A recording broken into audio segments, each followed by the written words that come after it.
За анх суралцж байгаа хүүхдэд багийн тоглолтыг сургах иймэрхүү тоглолт хийж болно.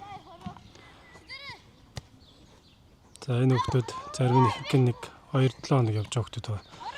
Эхний бөмбөгийг газар хойсны дараа ахуулаад за хоёр дахь бөмбөг нөгөө хүүхд рүүгээ тэгээ гурав дахь заавал баг дотроо 3 удаа аавна.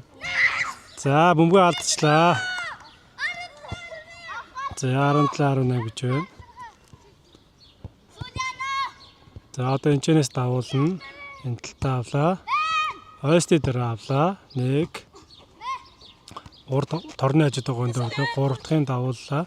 За энэ дээр нэмээд 3 дахь бөмбөгийг зохиод явуулсан ч бас болно. Одоо энэ зөгч байна. За явсан.